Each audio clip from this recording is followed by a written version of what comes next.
Goeiemôre aan die mikromaats. Vanoggend is ons eerste in ons reeksie van boodskappe, waar ons vir mekaar gesê het, ons 'n bietjie gaan hersien, watter gawes die Heilige Gees ons persent gee om te leef. Nou ek weet nie wie van u hierdie hoed ken wat ek op het nie. Dis 'n veiligheidshoed wat jy moet dra by enige bouperseel as daar gebou word, omdat jy dalk bang mag wees of versigtig moet wees dat daar enige iets mag val op jou. Daarom is dit 'n veiligheidshoed. Baie van ons is dikwels in ons geloof ook so asof ons met geel veiligheidshoede loop, terwyl die Here eintlik vir ons wil nooi om nie verder bang te wees nie, maar om van hom te praat en van hom te getuig. In die Bybel was daar iemand wat nie bang was nie, ek wil julle van hom vertel. Sy naam is Stefanus.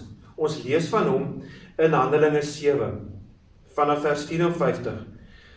Ons lees daar, toe die lede van die Joodse raad dit hoor, het hulle van woede op hulle tande gekners, maar Stefanus, vol van die Heilige Gees, het opgekyk na die hemel en die heerlikheid van God gesien, en Jesus wat aan die regterhand van God staan.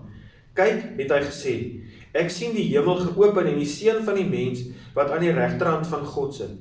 Iemand wat oor hierdie gedeelte geskryf het gesê, dat Stefanus die vermoë gehad het, om sommer as dit ware, naby en intensief die Here se teenwoordigheid te beleef en te erken, toe hy hierdie beeld gesien het.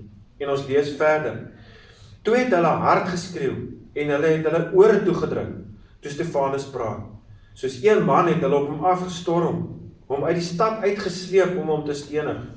Dis nou met klippe te gooi. Die getuies het hulle klere neergesit by 'n jong man met die naam Saulus. Terwyl hulle Stefanus stenig, het hy uitgeroep, Here Jesus, ontvang my gees. Toe het hy op sy knieë neergesak en hard uitgeroep, Here, moet hulle tog nie hierdie dinge toereken nie. En met hierdie woorde het hy die laaste asem uitgeblaas. So Stefanus het eintlik 'n geel hoed gedra. Die geel hoed is vir die gemeente waarom Jannie is 'n teken dat 'n mens nie moet stil bly oor die evangelie. Jy moet 'n evangelis wees vir hom. Jy moet nie bereid wees om op te kan staan vir hom. Jy moet nie bang wees nie.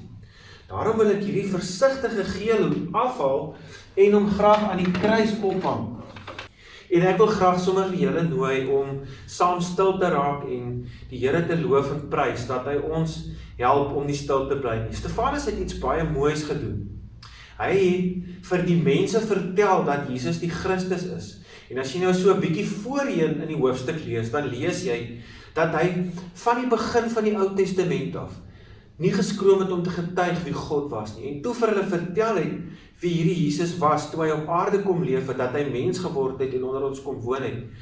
En dat hy ook vol van die Heilige Gees was, met ander woorde, die teenwoordigheid van God opnuut besing het en daarvan getuig het.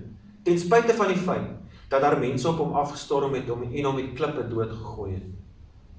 Die geloofsgewoonte wat ons vandag doen, saam met hierdie geel hoed, die getuienishoed, die evangelishoed, is dat ons weer genooi word om opnuut ons Bybels te lees.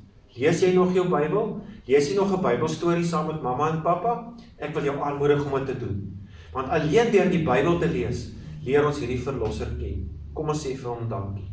Here en Hemelse Vader, baie dankie, dat ons die geel hoed van 'n evangelis kan dra. Dat ons nie bang hoef te wees, dat hy ons koning is, en dat ons tot eer en verheerliking van sy naam kan getuig, van dit wat ons lees in die Ou Testament, en wat ons lees in die Nuwe Testament. Maak van ons evangeliste van die Heilige Gees, mense wat nie skroom om van 'n drie-enige God, soos ons hom leer in die Ou en die Nuwe Testament ken, te praat en te getuig. Amen. Lekker dra aan julle geel hoede.